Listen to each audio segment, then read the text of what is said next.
آپ فرماتے ہیں کہ ابھی اس کے حضرت عمر فرماتے ہیں کہ وعدے میں 3 دن باقی تھے، میں حضور کے ساتھ تھا، وہ عالم تھا یہودیوں کا، تورات جانتا تھا، تو چوک میں اس نے کھڑا کر لیا اور کھڑا کر کے کہنے لگا نبی کریم صلی اللہ علیہ وسلم سے کہ میرے پیسے دیں۔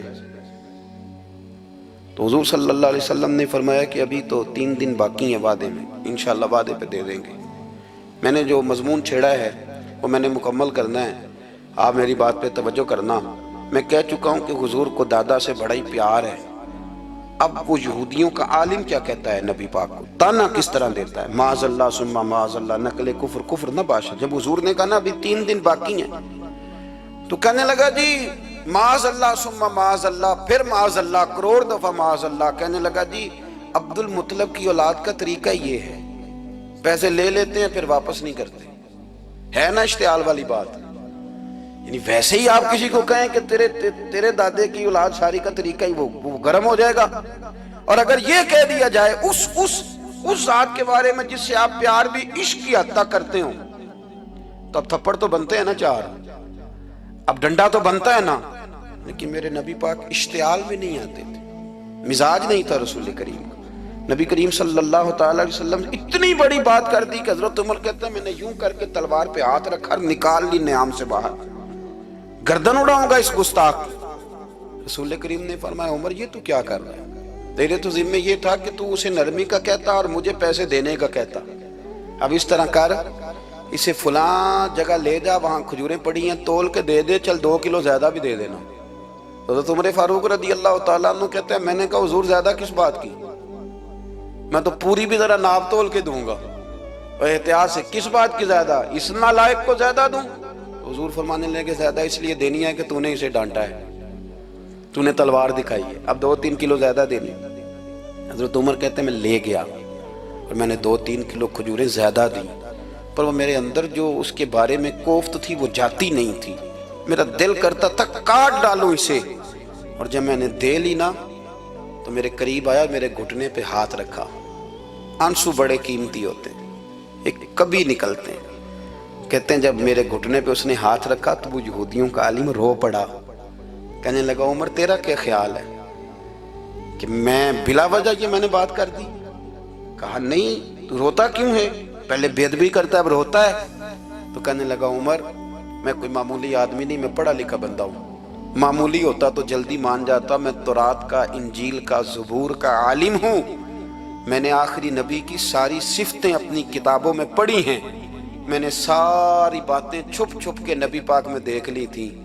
ایک بات میں نے حضور کی آزمانی تھی ابھی، وہ یہ تھا کہ نبی پاک کے سامنے جتنی بھی جہالت کرو گے نا، اللہ کے رسول کا حلم اس پر غالب آ جائے گا، حضور کا صبر اس پر غالب آئے گا۔ میں نے نا آج وہ آزمانا تھا، اور میں نے نا سازش کر کے بلال کو پیسے دیے تھے، اور میں نے سازش کر کے 3 دن پہلے مانگے تھے، پر عمر تجھے مبارک ہو، میں نے تو آزما کے مانا ہے، تو بغیر آزمائے محمد عربی کا غلام بن گیا ہے۔ اب لے جا، مجھے معافی بھی دلا، اور نبی پاک صلی اللہ علیہ وسلم کی غلامی بھی میرے لیے، اس سند پہ بھی تو میرے ساتھ شامل ہو۔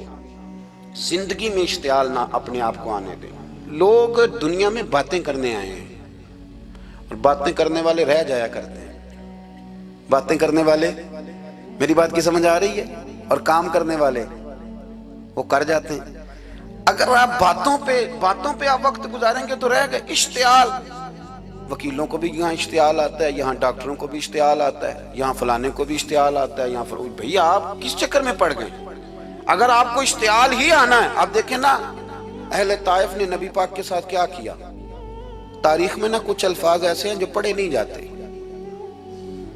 جب انہوں نے کہا کہ معاذ اللہ، آپ نبی ہیں جو دروازہ گھوم رہے ہیں، آپ نبی ہیں جن کے ساتھ لشکر ہی کوئی نہیں، پیسے ہی کوئی نہیں، آپ ہیں، اتنے سخت جملے، پھر پتھر بھی مارے۔ اشتعال تو 1.5 منٹ میں آ جاتا بندے کو، اور ہمارے ہاں تو رہ بھی صرف اشتعال ہی ہے، صرف اشتعال ہی ہے، جس کو دیکھو اسے اشتعال ہے، ادھر بھی لڑائی، ادھر بھی دنگا، ادھر بھی فساد۔ بھئی آپ چھوڑیں۔ رسول کریم علیہ السلام کو حضرت زید بن حارثہ نے کہا حضور دعا کریں یہ تباہ ہو جائے، نبی پاک نے فرمایا لفظ حدیث کے، فرمایا لم ابعث لعانا، فرمایا میں کو تانے دینے والا بن کے آیا ہوں؟ میں وہ ہوں جو تانا زنی کروں گا، بد دعا دوں گا انہیں؟ فرمایا انما بعثتُ ہادیا و رحمہ، فرمایا میں تو رحمت بن کے آیا ہوں اور لوگوں کو ہدایت کا راستہ دکھانے کے لیے آیا ہوں۔ زندگی میں کبھی بھی اشتہار۔ ایک بات اور کرنی ہے آپ سے، اس پر بھی آپ نے خاص توجہ کرنی ہے، جو ہمارے لیے سرکار کی محتاجی میں سے خیرات ہم نے لینی ہے، وہ یہ ہے کہ نبی پاک صلی اللہ علیہ وسلم کو نا قرآن مجید نے حریص کہا۔ اللہ اکبر۔ یہاں شاید آپ مجھے کہہ دیں تو میں ناراض ہو جاؤں، لیکن قرآن نے کہا حریص علیکم بالمؤمنین رؤوف الرحیم۔ اللہ کرے کہ ہم قرآن کے الفاظ پر غور کریں۔ حریص علیکم، اے میرے محبوب کے غلاموں، نبی پاک صلی اللہ علیہ وسلم نا تم پر حریص ہیں، یعنی تمہاری بھلائی چاہنے میں جلدی کرتے ہیں، تمہاری بھلائی چاہنے میں۔ یہ ایسے الفاظ ہیں کہ اس سے بڑھ کر میں ان کا معنی نہیں کر سکتا، اگرچہ علماء تفسیر نے حریص علیکم کے کئی معنی بیان فرمائے۔ فرمایا محبوب کو جلدی ہے۔ بیٹا بھی اماں سے کہتا ہے اماں آہستہ آہستہ ہی میری ترقی ہوگی نا۔ اب مرید بھی پیر صاحب سے کہتا ہے حضرت صاحب ہوں میں شروع کرتے لئیے سویرے اٹھتے پہنا تے اے میں ہولی ہولی کر کے داڑھی، مجھے تو خیر بہت سارے کہتے ہیں، اس لیے ایک میرے سنگی ہیں اللہ تعالیٰ انہیں جزائے خیر دے، وہ جنوبی پنجاب سے ہیں تو وہ سرائکی ہیں۔ اب ہمیں اللہ نے یہ اعزاز دیا ہوتا ہے کہ ہمارے پاس ہر زبان کا بندہ ہوتا ہے، اس لیے کئی دفعہ اپنی زبان بھی گڈ مڈ ہو جاتی ہے، کیونکہ سب سے بات کرنی ہوتی ہے نا جی۔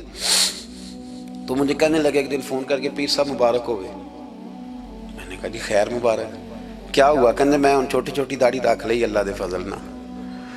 میں کہا چلو میں تیری مبارک قبول کرتی تو مہربانی کریے انہوں کھاد شاد باندھا رہی تاکہ تھوڑی بڑی بھی ہو ہی جائے کہ مبارک ہوئے۔ میں چھوٹی چھوٹی، میں کہا چلو اللہ کریم خیر کرے گا بڑی بھی ہو جائے، حالانکہ داڑھی کا کوئی وزن ہی نہیں ہوتا، کیوں ہوتا ہے نہ چھوٹی کا نہ بڑی کا، اللہ سمجھنے کی توفیق عطا فرمائے۔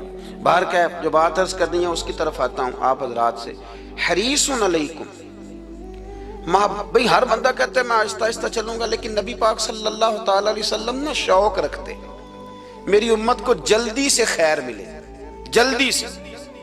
آپ دیکھیں نا ہم نے نا اصل میں سنی تقریریں، سنانے والوں نے سنا دیں، بس وہ ٹھیک ہے ایک نظام ہے، لیکن کبھی کبھی نا ہم الجھ جاتے ہیں، اڑ جاتے ہیں کہ یار ایسے بھی ہوتا ہے۔ نبی پاک جلدی کرتے ہیں اپنی امت کو خیر دینے میں، جلدی۔ حضرت ابو ہریرہ نے حافظہ مانگا تو فٹافٹ دیا حضور۔ حضرت جابر ابن عبداللہ نے کہا حضور گھر میں غربت ہے تو فرمایا یہ کلو لے جا، کھول کے نہ دیکھنا کھجوریں، کھاتا رہنا ختم کوئی نہیں ہوگا۔ جس نے جو مانگا نا جو ذرا جلدی کر کے، مرنا ہے پھر قبر میں جانا ہے، پھر قیامت تک قبر میں لیٹنا ہے، پھر قبر سے اٹھنا ہے، وَإِذَا الْقُبُورُ بُعْثِرَتْ عَلِمَتْ نَفْسٌ مَا قَدَّمَتْ وَأَخَّرَتْ، پھر وہاں سے اٹھ کے حساب دینا ہے، حساب کے بعد جنت دوزخ کا فیصلہ ہونا ہے۔ اور میرے نبی پاک صلی اللہ علیہ وسلم کو بڑا شوق ہے امت جلدی جلدی جنت میں جائے، لہذا فرمایا ابو بکر تو بھی جنتی ہے۔ حضور وہ قبر، وہ اٹھنا، وہ حساب کتاب، فرمایا میں جانوں اللہ جانے۔ عمر تو بھی جنتی ہے، عثمان بھی جنتی ہے، علی بھی جنتی ہے، طلحہ بھی جنتی ہے، زبیر بن عوام بھی جنتی ہے، طلحہ بن عبید اللہ بھی جنتی۔ 10 بندوں کو نہ کھڑے کھڑے جنت۔ امام حسن اور حسین پیچھے کھیل رہے تھے تو پوچھ لیا کسی نے حضور یہ 10 تو جنتی ہیں، تو فرمایا جو پیچھے ہیں، تو کہا سید الشباب اہل الجنہ، یہ جنتی ہیں اور یہ جنتیوں کے سردار ہیں۔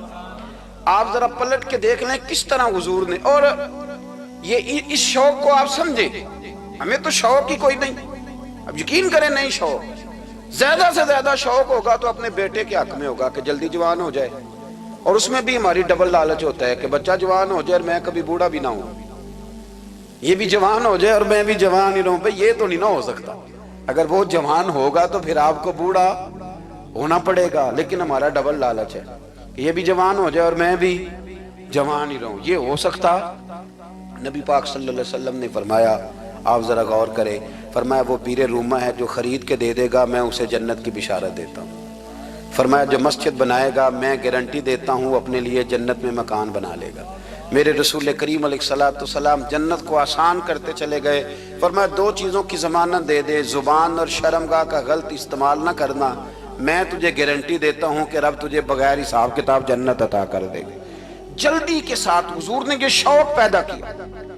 ہمارے ہاں نا ہر معاملے میں تیزی ہے، امیر راتوں رات ہونا ہے، حسین راتوں رات ہونا ہے، اور بادشاہ بھی نیک ذرا آہستہ آہستہ ہو کے کرنا ہے، آہستہ آہستہ آہستہ آہستہ۔ اور تو ہر ویلے مسیطے بہ رہنا ہے تے اور کتے بھئی ہے جی؟ بھئی مسجد اللہ کا گھر ہے، تیرے گھر بیٹھتے تو 2-3 دن زیادہ بیٹھتے، تو نے کہنا تھا کوئی اور کام بھی کریا کر، اللہ کے گھر بیٹھے ہیں تو یہاں بھی تجھے اعتراض ہے، کدھر جا کے بیٹھے، کدھر بیٹھے جا کے؟ ہمارا ایک پیر بھائی تھا، اللہ اکبر، تو حضرت صاحب کے پاس آ کے نا کسی نے شکایت لگائی اس کی کہ اس کے گھر والے کہتے ہیں تیار والے پیران کو لے بیٹھا رہنا ہے، تو سب آس پہ فرمان لگے ایک باری پھر گل کری، کہتا جو کہتے ہیں ہر وقت پیروں کے پاس بیٹھ رہتا، فرمایا یار بڑا مزہ ہے، ایک باری پھر کری۔ تو وہ جب حضرت صاحب کو مزہ آتا تھا تو ہمیں مفت میں آنا شروع ہو جاتا تھا۔ تو یہ تو بڑی بات ہے نا جی کہ کوئی کسی اللہ والے کے پاس بیٹھتا ہے۔ میری بات کو سمجھ لیں، جلدی کرتے رسول کریم، ہمیں بھی تھوڑی جلدی کرنی چاہیے نبی پاک کا غلام بننے ہیں۔ صحابہ نے بڑی جلدی کی، آپ یقین کریں 1 منٹ بھی دائیں بائیں نہیں، بس آج حکم آیا، آج ختم، آج ہی عمل ہوگا، کل پرسوں کی بات کوئی نہیں۔ ساری دنیا جاتی ہے نا مدینہ شریف اور جا کے دیکھتی ہے مسجد قبلتین، 2 قبلوں والی مسجد، یار بڑا مشکل کام ہے، بڑا مشکل کام ہے۔ لوگ کہتے ہیں پہلا تسی انجان دے سو، اب یہ کہنا شروع کر دیا بڑا مشکل کام ہے۔ حضور نے 4 رکعتوں والی نماز 2 ادھر منہ کر کے پڑھائی اور پھر 2 رکھتے ہیں، اور یار مشکل ہے کام، بڑا مشکل۔ یہاں تو میرے بھائی پگڑی کا سٹائل بدل ناراض ہو جاتے ہیں، اور میرے رسول کریم صلی اللہ علیہ وسلم نے کعبے کا رخ ہی پھیر لیا تو سلام کے بعد صحابہ نے سوال نہیں کیا۔ کسی نے پوچھا کل تم نے 2 ادھر پڑھی تھی، آج 2 ادھر پڑھی، انہوں نے کہا ہم نے قبلہ نہیں دیکھا، ہم نے تو یہ دیکھا امام کدھر جا رہا ہے۔ حاجیو آؤ شہنشاہ کا روضہ دیکھو، کعبہ تو دیکھ چکے اب کعبے کا بھی کعبہ دیکھو۔ جلدی کریں، وقت بڑا تھوڑا ہے، بیماری فٹافٹ آ جاتی ہے کچھ پتہ نہیں چلتا، کمزوری فٹافٹ آ جاتی ہے کچھ پتہ نہیں چلتا، بہت سارے حالات ہیں جو جلدی خراب ہو جاتے ہیں۔ نبی پاک صلی اللہ تعالیٰ علیہ وسلم نے نا اپنی امت کو بڑی ساری خیر اللہ سے لے کے دی، ہمارا دین بڑی جلدی مکمل ہوا، 23 سالوں میں مکمل دین حضور نے ہمیں عطا فرمایا۔ اور پھر ایک اور مزے کی اور لطف کی بات یہ کہ ایک ہے کہ جنگیں بھی ہو رہی ہیں، ہم کہتے ہیں جی آرام سے بیٹھیں گے تو دین کی بات کریں گے، جنگیں بھی جاری ہیں، بدر ہے، احد ہے، آخر دم تک۔ جس دن سرکار کا وصال ہوا اس دن بھی نبی پاک صلی اللہ علیہ وسلم نے لشکر روانہ کیا، اس دن بھی لشکر روانہ کیا، جنگیں بھی ہو رہی ہیں، اور ساتھ ساتھ رسول پاک نماز، عبادت، تہجد، مسواک، شریعت، دین، تقوی، پرہیزگاری، ان ساری باتوں کا درس بھی بیان فرما رہے ہیں۔ ہم کہتے ہیں جی وہ فلانے حالات ٹھیک ہو جائیں گے کاروباری تو پھر میں مسجد ہوں، بھئی حالت جنگ میں بھی جنگ بھی چلتی رہتی تھی، تہجد بھی چلتی رہتی تھی، وہاں یہ حال تھا کہ وہاں پریشانی بھی چلتی رہتی تھی اور درود و سلام بھی چلتا رہتا تھا۔ میرے رسول کریم صلی اللہ علیہ وسلم کے غلاموں، اپنے زندگی میں ناکام وہ لوگ وہ جنہوں نے وقت ضائع کیا، وقت نہیں ضائع کرے۔ ایک آدھ بات حضور غوث پاک کی عرض کرتا ہوں، حضور غوث پاک رضی اللہ تعالیٰ عنہ نے نا نبی پاک صلی اللہ علیہ وسلم کی اتباع میں وقت گزارا ہے۔ کچھ بندے اللہ کے بڑے خاص ہوتے ہیں، حضور غوث پاک رضی اللہ تعالیٰ عنہ کو اللہ نے اعزاز عطا فرمایا، شان عطا فرمائی کہ غوث اعظم درمیان اولیاء جو محمد درمیان انبیاء۔ اس طرح نبیوں میں رسول کریم کا مقام ہے نا، اس طرح ولیوں میں غوث پاک جیلانی کا مقام ہے۔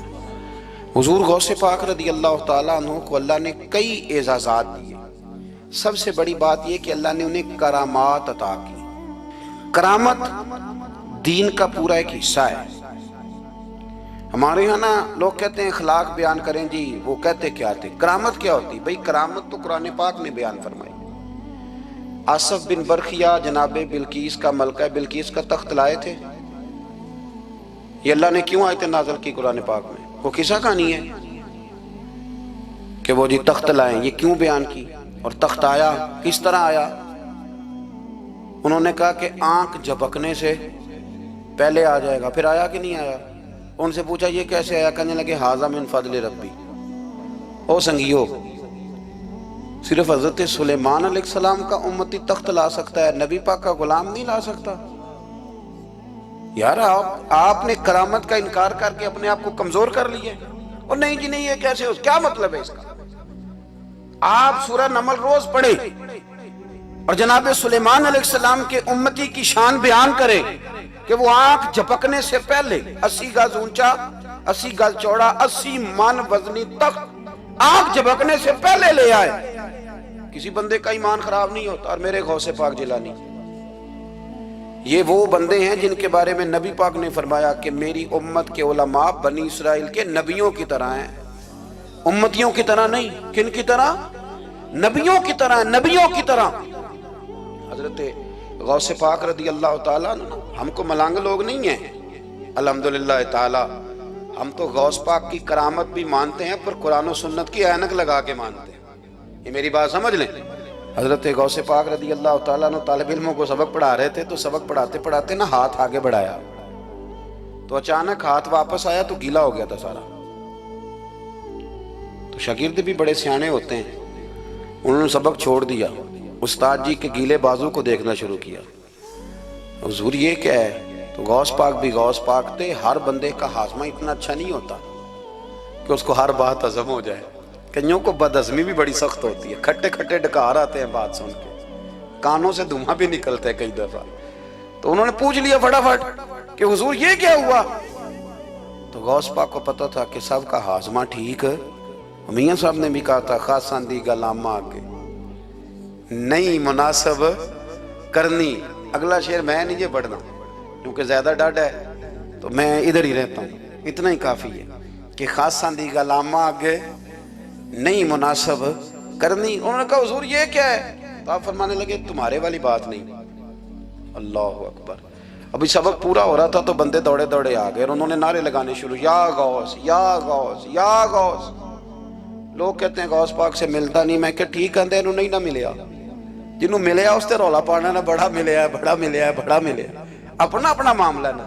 کسی نے کہا حضور کچھ نہیں دیتے تو کسی نے کہا میرے کریم سے گر قطرہ کسی نے مانگا، دریا بہا دیے، در بے بہا دیے.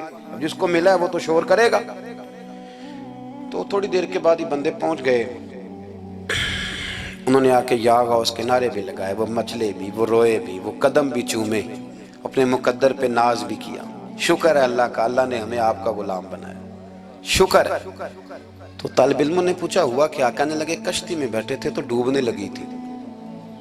تو ہم نے کہا کہ ہم تو غوث پاک کے ماننے والے ہیں. تو پھر حضور غوث اعظم کا دست مبارک نمودار ہوا ہے اور کشتی کو پکڑ کے کنارے لگا دیا ہے، کشتی کو پکڑ کے کنارے لگا دیا ہے. ایک قریب کہنے لگا یہ کیسے ہو سکتا ہے؟ تو دوسرا اس کی کمر پہ تھپکے دے کے کہنے لگا ویسے ہی ہو سکتا ہے جیسے آصف بن برقیہ کے ساتھ ہوا تھا، بالکل ویسے ہی ہو سکتا ہے. سیدنا غوث اعظم کی کرامات اتنی متواتر کے ساتھ ہیں کہ ملا علی قاری فرماتے اتنی تو کرامتیں سنی نہیں جتنی غوث پاک کو اللہ نے عطا فرمائی. رب کریم نے انہیں درجہ دیا، وقار دیا، ان کی دعاؤں کو قبولیت دی. اللہ نے انہیں اعزاز کے ساتھ نوازا، اللہ نے ان پر فضل فرمایا. ایک تاجر تھا تو ملک شام جاتا تھا اکثر تجارت کرنے کے لیے، مال کما کے لاتا، غریبوں کی بھی مدد کرتا، مدارس کی، مساجد کی، سب جگہ جہاں دین کی ضرورت ہوتی پہنچتا. ایک بغداد میں اور درویش بھی گزرے جن کا نام شیخ حماد ہے، وہ بھی بڑے درویش تھے. وہ تاجر شیخ حماد کے پاس گیا، کہنے لگا میرے لیے دعا کر دے، میں جا رہا ہوں سفر کے لیے. تو انہوں نے کہا میں صبح بتاؤں گا. استخارہ کیا صبح، کہنے لگے نہ جانا، تیرا مال بھی لٹ جائے گا اور تو قتل بھی ہو جائے گا.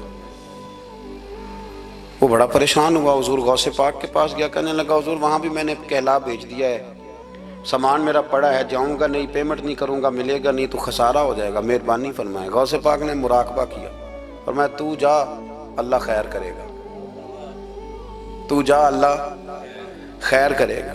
مرید کا عمل کے یقین، پیر کا عمل کے یقین. چلے آپ فیصلہ کر لیں تو میں آگے بڑھتا ہوں. حضرت غوث اعظم رضی اللہ تعالیٰ عنہ نے مرید سے کہا تو جا اور اللہ خیر کرے گا. وہ گیا کہتے میں نے پیمنٹ کی، مال لیا، واپس آیا، گھوڑوں کا سفر تھا، رستے میں رات کو ایک جگہ سویا، خواب دیکھتا ہوں، خواب میں ڈاکو آ گئے، انہوں نے پہلے مال لوٹا، پھر مجھے قتل کیا، اور جب میرے گردن پر انہوں نے خنجر چلائی، خواب دیکھ رہا ہوں تو میری فٹافٹ آنکھ کھل گئی، اور جب میری آنکھ کھلی تو میں اسی وقت ہی رخت سفر باندھا، سر پٹ گھوڑے دڑائے، کچھ رات کو کچھ دن کو، سویرے بغداد پہنچ گیا۔ کہتے خیال تھا کہ پہلے غوث پاک کے پاس جاؤں گا، لیکن پہلے شیخ حماد سے ملاقات ہوگی۔ میرا چہرہ دیکھا، پریشان تو دیکھ کے مسکرائے، فرمانے لگے بھی تیرا پیر بڑا شاندار ہے، تیرا پیر بڑا شاندار ہے، وہ کام جو حقیقت میں ہونا تھا نا، حقیقت میں انہوں نے دعا کی ہے تو رب کریم نے اسے خواب بنا دیا ہے۔ ان کی دعا کی برکت سے اللہ نے اسے، اب میں بات مضبوط کرنا چاہتا ہوں تو میں ایک حدیث پاک بھی پڑھ دوں۔ لوگ کہیں گے جی مرنے والا بھی بچ جاتا ہے، عمر بھی بڑھ جاتی ہے، مشکات کی حدیث ہے، ترمذی میں بھی موجود ہے، نبی پاک صلی اللہ علیہ وسلم نے فرمایا ہے اگر تم چاہتے ہو رزق بھی بڑھ جائے، عمر بھی لمبی ہو جائے، تو اپنے رشتہ داروں سے اچھا سلوک کرو۔ اس کا مطلب ہے کہ عمر بڑھ جاتی ہے، موت کچھ وقت کے لیے ٹل بھی جاتی ہے۔ حضور غوث پاک کو اللہ نے بڑا اعزاز دیا، بڑی کرامات دی۔ آپ فرمایا کرتے تھے میں نے 40 سال اپنے رب کو راضی کیا ہے مصلی پہ بیٹھ کے۔ تو میرے مالک نے پھر پوچھا ہے کہ عبدالقادر کچھ مانگ لے، کوئی بات کر لے، تو سیدنا غوث اعظم رضی اللہ تعالیٰ عنہ فرماتے ہیں کہ میں نے پھر اپنے رب کریم کی بارگاہ میں عرض کیا مالک جو قیامت تک مجھ سے محبت کرے، فضل کرنا اسے بغیر توبہ کے موت نہ دینا۔ تو میرے رب نے میری اس دعا کو شرف قبولیت عطا فرمایا کہ جو مجھ سے پیار کرے گا، میرا نام لے گا، وہ بغیر توبہ کے نہیں مرے گا۔ جنات بھی آپ کی بارگاہ میں حاضر ہوتے، آپ کو شیخ بحر و بر کہا جاتا ہے۔ جب آپ نے منبر پر بیٹھ کر یہ اعلان فرمایا نا کہ میرا یہ قدم ہر ولی کی گردن پر ہے، تو خراسان کے جنگلوں میں معین الملت والدین عطائے رسول ہند الولی خواجہ معین الدین اجمیری موجود تھے، تو وہاں اعلان کرنے لگے، کہنے لگے غوث پاک صرف گردن پہ کیوں، آپ میری آنکھوں پہ بھی قدم رکھیں، میرے سر پہ بھی قدم رکھیں۔ اللہ نے ان اولیاء کو بڑا اعزاز دیا، انہیں اللہ نے بڑی شان دی۔ اپنی نسبت اللہ کے بندوں سے مضبوط رکھیں۔ ضروری نہیں کہ آپ کسی جگہ مرید ہی ہوں گے تو آپ کی نسبت مضبوط ہوگی، آپ خواجہ معین الدین سے پیار کریں، آپ حضرت بہاءالحق نقشبند بخاری سے پیار کریں، داتا علی اجویری سے پیار کریں، آپ غوث پاک جیلانی سے، آپ اللہ کے نیک بندوں سے محبت کریں، ان کا تذکرہ سنیں۔ اب تو پوری مہم چلی ہوئی ہے اللہ کے بندوں کے خلاف، لوگوں نے ایسا وار چلایا کہ بس جی کچھ بھی نہیں جی، آپ چھوڑیں، آپ ڈائریکٹ کتاب و سنت کو پڑھیں، کوئی بھی نہیں جی، کوئی ولی نہیں، تو پھر وہ جو اتنی آیتیں ہیں، وہ حدیثیں ہیں، وہ سارا کچھ، اس کا مطلب ہے امت میں ولی ہوتے ہی نہیں۔ تو الا ان اولیاء اللہ لا خوف علیہم ولا هم یحزنون کا کیا معنی ہے؟ اس کا کیا مطلب؟ آپ نے تو ملیاں میٹ کر دیا، سارا پوری مہم چلی، اللہ کے بندوں سے پیار کریں۔ اور میرے نبی پاک صلی اللہ علیہ وسلم نے فرمایا جو جس سے پیار کرے گا قیامت کے دن اسی کے ساتھ اٹھایا جائے گا۔ اور حضرت ابو ذر غفاری نے عرض کیا تھا یا رسول اللہ اگر وہ ان جیسے عمل نہ بھی کرے تو فرمایا اللہ بڑا کریم ہے، ایمان کی سلامتی سے جائے اللہ ان کے ساتھ ہی کھڑا فرما دے گا۔ حضرت محدث اعظم پاکستان مولانا سردار احمد صاحب رحمۃ اللہ علیہ بڑے مصروف آدمی تھے، پر بڑھاپے کے عالم میں بھی نا شیخ الحدیث تھے، شاید اتنے کسی کے شاگرد دنیا میں ہوں جتنے حضرت کے تھے۔ ہر جمعرات کو فیصل آباد سے لاہور آتے تھے داتا صاحب کے مزار پہ حاضری دے، ہر جمعرات۔ یہ چند دن پہلے ہمارے ایک بزرگ افریقہ سے آئے ہوئے تھے، افریقہ سے، تو پوچھا حضرت جی خیریت سے آنا ہوا؟ تو کہنے لگے پہلا مقصد تو داتا صاحب کے مزار پہ حاضری دینا اور باقی اس کے بعد ہے۔ تو ہر جمعرات کو حضرت محدث اعظم رحمۃ اللہ علیہ آتے تھے، ہر جمعرات۔ ایک مولوی صاحب نے ایک دفعہ شوشہ چھوڑ دیا لاہور میں کہ داتا صاحب کی قبر تو قلعے میں ہے، لوگ شوشے چھوڑتے رہتے ہیں نا کہ چلو کسی طریقے سے بندے ہٹائے جائیں، پر جن کی محبت اللہ دلوں میں پیدا کرے ان سے کیسے ہٹایا جائے؟ وہ جی ادھر قبر ہی نہیں، وہ تو قلعے میں ہے، وہ تجھے کون بتا گیا؟ کہتا جی میں نے ایک روایت پڑھی، فلانے بندے نے لکھا ہے، چلو جی الجھاؤ بن گیا۔ ہمارے ہاں جو انوکھی بات کر دے اس پہ بحث بھی شروع ہو جاتی، بڑی لے دے ہوئی، بڑا کچھ ہوا۔ سید ابو البرکات شاہ صاحب ایک بہت بڑے عالم گزرے ہیں، داتا صاحب کے مزار سے تھوڑا سا آپ آگے بڑھیں تو حزب الاناف بہت بڑا مدرسہ ہے، اس کے وہ شیخ الحدیث تھے، اعلیٰ حضرت کے خلیفہ تھے، سید تھے۔ حضرت مولانا سردار احمد صاحب اسپیشل فیصل آباد سے آئے، سید صاحب کو وہاں سے ساتھ لیا، داتا صاحب کی مسجد کا سپیکر کھولا اور کھول کے فرمانے لگے جس بندے کو شک ہے نا کہ داتا صاحب یہاں موجود نہیں، قلعے میں ہیں، وہ آ جائے، میں داتا صاحب کو آواز دوں گا، داتا صاحب قبر سے بول کے کہیں گے میں اندر ہی ہوں، آ جائے، میں آواز دے۔ بات ویسے کافی بڑی ہے، آپ کے اگر ذوق اس پر توجہ دے تو داتا صاحب اندر سے بولیں گے اور کہیں گے کہ نہیں میں یہی ہوں۔ وہ سید صاحب کہتے ہیں کہ مینوں تساں ایک گھر تے نہیں دسی یہ گل، ساتھ ہی لے آئے ہو، وہ گھر میں بھی بتانا تھا۔ اور کہتے ہیں جبہ کھینچ کے نا محدث اعظم کا، کہنے لگے مولانا آپ نے بڑا دعویٰ کر دیا ہے، بڑا دعویٰ کر دیا آپ کہ داتا صاحب اندر سے بولتے، بڑا دعویٰ ہے۔ مولانا سردار احمد صاحب فرمانے لگے سید صاحب اپنی مرضی سے نہیں کیا، داتا صاحب سے پوچھ کے کیا ہے، داتا صاحب نے مجھے کہا ہے تو آواز دینا اور میں اندر سے بول پڑوں گا۔ فرمایا میں کل شام تک ادھر بیٹھا ہوں، جس کا دل کرے وہ آئے، میں انشاءاللہ تعالی آواز دوں گا اور علی بن عثمان حجویری قبر کے اندر سے بولیں گے، لیکن چونکہ پیچھے کرم تھا نا لہذا آیا کوئی بھی نہیں، پہنچا کوئی بندہ۔ تو یاد رکھیں اللہ کے بندوں سے پیار کریں۔ تنقید والے بندے ساری زندگی بیچارے اسی کھاتے میں رہے، کچھ نہیں بن سکا، خود بھی بے سرور رہے، دوسروں کو بھی بے سواد کیا، اپنے آپ کو مزیدار کریں۔ دو باتیں میں نے سیرت کی عرض کی ہیں، ایک تو اشتعال انگیزی سے بچیں زندگی میں، کبھی بھی کوئی کتنا مرضی لوگ اشتعال تو دلائیں گے، اشتعال میں نہ آئیں۔ اور دوسری بات یہ کہ جلدی کریں دین پر عمل کرنے میں، لیٹ نہ کریں، سرکار نے جلدی فرمائی ہمیں دین دینے میں۔ اور پھر ایک بات میں نے آپ کی خدمت میں یہ عرض کی ہے کہ اللہ کے ولیوں سے پیار کریں، اللہ ہمیں سمجھنے کی توفیق عطا فرمائے۔